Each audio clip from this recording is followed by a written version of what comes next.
आज हम देखेंगे फिलिप्स का EV300 ट्रिलॉजी वेंटिलेटर।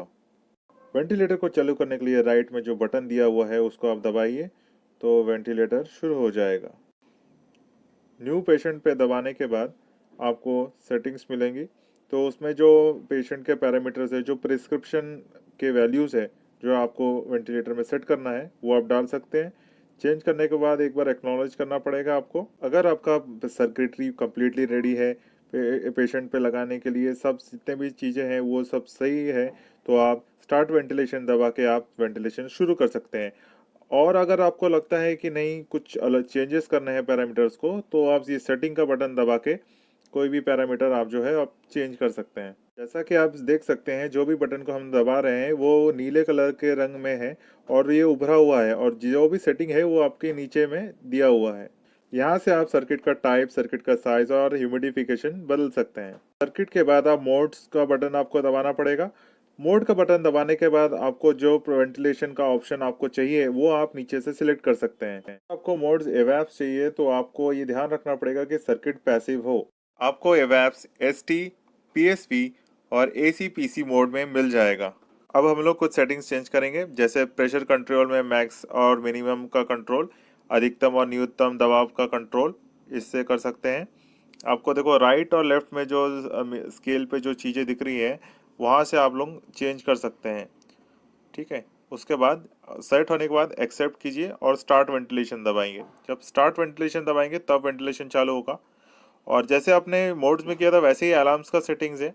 अलार्म्स में अलार्म का बटन राइट में ऊपर में आपको दिख रहा रहेगा। उसके बाद ये जो बार है ये आपको इसको एडजस्ट करना पड़ेगा लोअर और अपर लिमिट के लिए, न्यूनतम और अधिकतम कब हमको वो अलार्म चाहिए। तो इस प्रकार से हम लोग अलार्म भी सेट कर सकते हैं। किसी पेशेंट को एक या दो प्रिस्क्रिप्शन चाहिए रहता है, कभी एक टाइप का वेंटिलेशन, कभी दूसरे टाइप का। तो ऐसे में ये वेंटिलेटर में हम लोग सबको स्टोर करके रख सकते हैं, और जब जैसा ज़रूरत पड़े हम लोग उसी को स्टार्ट कर सकते हैं। अपने हिसाब से नामकरण कर सकते हो चीज़ों का, और जब सिलेक्ट हो जाए तब उसको एक्सेप्ट कर दीजिए। डेमो के लिए हम लोग एक सेटिंग करेंगे, इसमें सब सेम सेटिंग ही रहेगा, लेकिन ह्यूमिडिफिकेशन हम लोग उसको ऑन कर देंगे। सब कुछ तैयार हो, पेशेंट सर्किट लगा हुआ हो, तब आपको जब वेंटिलेशन स्टार्ट करना है तब आपके पास दो विकल्प है वेंटिलेशन चालू करने के, दो ऑप्शंस है। आप सेटिंग्स में देखिएगा एक ड्रॉप बॉक्स है, उसको आप दबाएंगे तो वो सेटिंग्स आ जाएगा प्रिस्क्रिप्शन, उसको आप दबा के भी आप चालू कर सकते हैं। या फिर आप होम में जाइए और यहाँ पे जो सिर्फ प्रिस्क्रिप्शन है उसको सिलेक्ट कीजिए और फिर स्टार्ट वेंटिलेशन दबा दीजिए। अब वेंटिलेशन शुरू हो गया है। हम लोग चार तरीके के सर्किट यूज कर सकते हैं फिलिप्स EV300 में: passive circuit, active PAP circuit, active flow circuit और ड्यूल लिम्ब सर्किट। अब हम एक एक करके सारे सर्किट देखेंगे। पैसिव सर्किट में हम लोग देख सकते हैं एक बैक्टीरिया फिल्टर होता है, एक ट्यूबिंग रहेगा और एक एक्सलेशन पोर्ट रहेगा। बैक्टीरिया फिल्टर और ट्यूबिंग को इंस्पिरेटरी पोर्ट में कनेक्ट कर दे कुछ इस प्रकार से, और फिर एक एक्सलेशन पोर्ट रहेगा, उसको आपको सामने लगाना है एक्सलेशन के वक्त, या फिर हम लोग जब नॉन वेंटेड मास्क यूज कर रहे हैं तब इसका उपयोग करना बहुत आवश्यक है। ये पूरा हुआ पैसिव सर्किट। अब active PAP circuit. Active PAP circuit में बैक्टीरिया फिल्टर रहेगा, ट्यूबिंग रहेगा, एक्टिव एक्सलेशन वाल्व रहेगा, एक्सलेशन वाल्व लाइन और प्रॉक्सिमल प्रेशर लाइन रहेगा। अब इसको सेम वैसी इंस्पिरेटरी पोर्ट में बैक्टीरिया फिल्टर और ट्यूबिंग को अटैच करना है। प्रॉक्सिमल लाइन को प्रॉक्सिमल प्रेशर पोर्ट के वहां पर लगाना है। अब एक्टिव एक्सलेशन वाल्व को एक्टिव एक्सलेशन वाल्व कनेक्शन के वहां लगा दें। इस प्रकार एक्टिव पैप सर्किट को हम कनेक्ट करेंगे। अब हम देखेंगे active flow circuit. Active flow circuit में bacteria filter, tubing, active exhalation valve line, proximal pressure line और फ्लो सेंसर केबल रहेगा। एक्टिव पैप सर्किट जैसा ही है, पर इसमें फ्लो सेंसर साथ में लगा हुआ है। देखिए बस सिर्फ इसमें फ्लो सेंसर लगाना है हमको कुछ इस प्रकार। अभी पेशेंट अनुसार एडल्ट पीडियाट्रिक के अनुसार हमको फ्लो सेंसर जो है लगाना पड़ेगा। आप देख सकते हैं कैसे फ्लो सेंसर को लगाना है। अब सर्किट के आगे इसको लगा दीजिए कुछ इस प्रकार।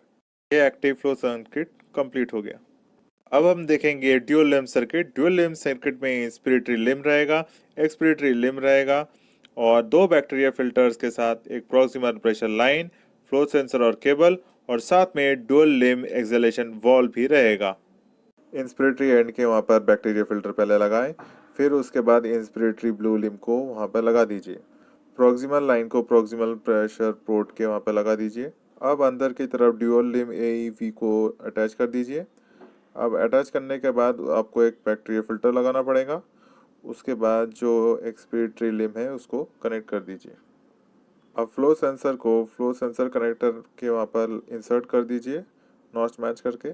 उसके बाद जो फ्लो सेंसर है इसको एक प्रॉपरली अटैच कीजिए।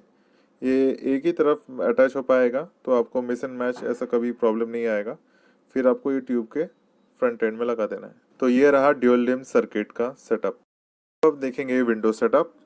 इसका नेविगेशन पूरा टच है, राइट साइड में बटन है इसको ऑन करने का, आप इसको दबा के ऑन कर सकते हैं। फिर ये पूरा फुल मेन्यू आ जाएगा। स्क्रीन के लेफ्ट साइड में प्रिस्क्रिप्शन दिया हुआ है, अगर आपने एक दो प्रिस्क्रिप्शन सेव करके रखा है तो वो सेव रहेगा। और फिर स्टार्ट वेंटिलेशन अगर आप दबाते हैं तो वही प्रिस्क्रिप्शन में स्टार्ट हो जाएगा।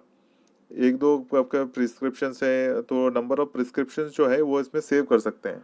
जब कभी भी हमको सेटिंग के लिए डाउट होता है तो जैसे एक बार आपने वो चीज़ दबाया, जैसे अभी राइस टाइम दबाया, उसके बाद ये क्वेश्चन मार्क का बटन दबाना है तो वो आपको सारी जानकारी देगा कि ये क्या है। पाना का सिंबल आएगा आपको एक स्पैनर का, वहाँ से आप अलग अलग ऑप्शंस पे जा सकते हैं, डिवाइस ऑप्शंस पे जा सकते हैं। ऐसे अलग अलग सेटिंग्स जो है आप सिलेक्ट कर सकते हैं। ये डाटा ट्रांसफ़र में अलग अलग चीज़ें हैं। फिर आता है इन्फॉर्मेशन, ये डिवाइस के बारे में जानकारी देगा, डिवाइस और सॉफ्टवेयर के बारे में। कैलिब्रेशन एंड सेटअप में जाएंगे तो आप देख सकते हैं यहाँ पर O2 कैलिब्रेशन, CO2 कैलिब्रेशन दिया रहता है। यहाँ पे 21 एंड 100% FI2 का कैलिब्रेट कर सकते हैं। अब हम आते हैं अलार्म्स एंड इवेंट्स लॉग्स पे। इनके लॉग्स रहेंगे वो आपको मिल जाएंगे। और यहाँ पर प्रिस्क्रिप्शन प्रेफरेंसेस को कोई बैकग्राउंड अच्छा लगता है, उसको चेंज करना है तो पेशेंट फ्रेंडली बनाना है तो आप इसमें चेंजेस कर सकते हैं। नीचे में देखिए क्लॉक है और उसके बाजू में एक अप का सिंबल है, वहाँ पे आप स्क्रीन लॉक वहाँ से कर सकते हैं ये दबा के। इस डिवाइस में दो बैटरी हैं, जैसे ही आप इसका आइकॉन दबाएंगे आपको दिख जाएगा इंटरनल और डिटैचेबल में कितना बैटरी बैकअप बचा हुआ है। उसके बाजू में देखिए एक पूरा फुल अनलॉक का आइकॉन लगा हुआ है, तो उसका मतलब है हम लोग के पास अभी डिवाइस का फुल एक्सेस है। अब जब आपको वेंटिलेट करना है तब आप पूरा सेटिंग कर लीजिए, उसके बाद ट्यूबिंग लगाइए, उसके बाद प्रिस्क्रिप्शन में जाइए और सही प्रिस्क्रिप्शन चुन के स्टार्ट वेंटिलेशन दबा दीजिए। अगर वेंटिलेट करते करते कभी अगर हो सकता है सर्किट निकल जाए तो फिर आपको एक हाई प्रायोरिटी अलार्म मिलेगा। ऐसे समय में आपको वापस से सर्किट लगाना पड़ेगा तभी ये अलार्म बंद होगा। तो अगर जानकारी लेनी है कि कौन से अलार्म्स आए हैं तो ऊपर में एक मेन्यू है उसको दबाइए तो आपको पूरा लिस्ट आ जाएगा कि क्या क्या अलार्म्स आए हैं।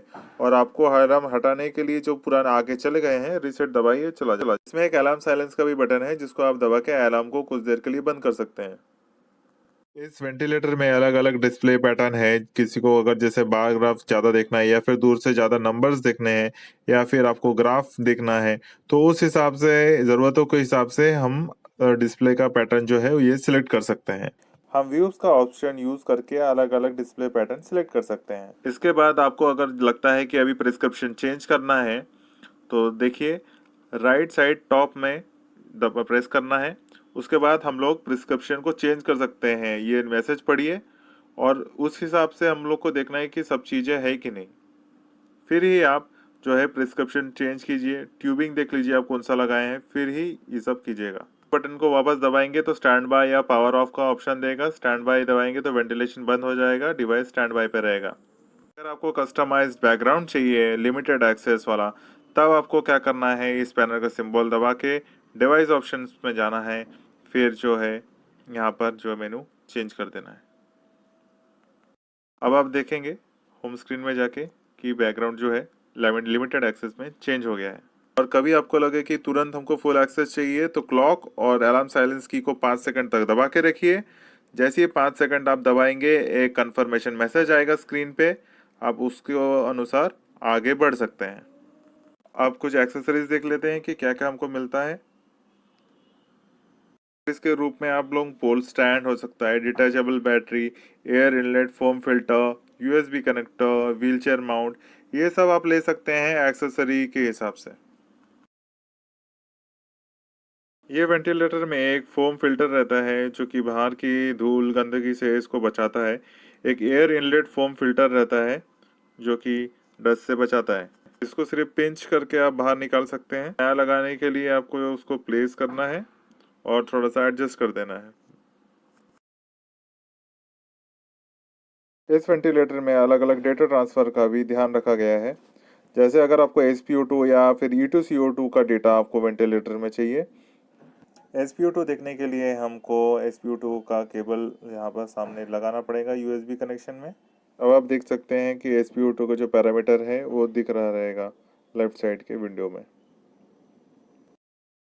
अब हम देखेंगे कि यहीं पर EtCO2 अगर हमको देखना है तो वो कैसे देखेंगे। CO2 देखने के लिए आपको जैसा पहले का केबल लगाए थे वैसे ही आपको वापस एक केबल लगाना पड़ेगा USB। अब आपको पेशेंट और ट्यूब के अनुसार आपको एयरवे अडेप्टर लगाना पड़ेगा। ये आप देख सकते हैं, ये एयरवे अडेप्टर आपको इस प्रकार से कुछ लगाना पड़ेगा। EtCO2 मॉनिटरिंग के पहले आपको रिकमेंड किया जाता है कि आप इसको कैलिब्रेट कर ले सेंसर को। कैलिब्रेशन के लिए आपको राइट साइड में जो स्पैनर का सिंबल है वो दबाना पड़ेगा, फिर कैलिब्रेशन एंड सेटअप, फिर CO2 सेंसर कैलिब्रेशन। जैसा स्क्रीन में इंफॉर्मेशन आ रहा है उस हिसाब से आप चलते जाइए तो ये जो EtCO2 है ये कैलिब्रेट हो जाएगा। कैलिब्रेशन होने के बाद इसको ट्यूब के एंड में लगा दीजिए। इसमें एक व्हील चेयर माउंट भी आता है जो कि कस्टमाइज जो व्हील चेयर्स है उसमें ये स्लाइडर माउंट से माउंट हो सकता है। कुछ इस तरह से ये माउंट हो जाएगा व्हील चेयर पे। इस वीडियो में हम लोग वेंटिलेटर को कैसे सेट करना है और किस प्रकार से थोड़ा बहुत लगाना है इसके जानकारी ली। आप जितना वेंटिलेटर के साथ रहोगे उसका इस्तेमाल करोगे आप वेंटिलेटर के बारे में उतनी ज़्यादा आप सजग हो पाओगे, उसके बारे में उतनी जानकारी मिलेगी और आप पेशेंट हित में और अच्छे से काम कर पाओगे।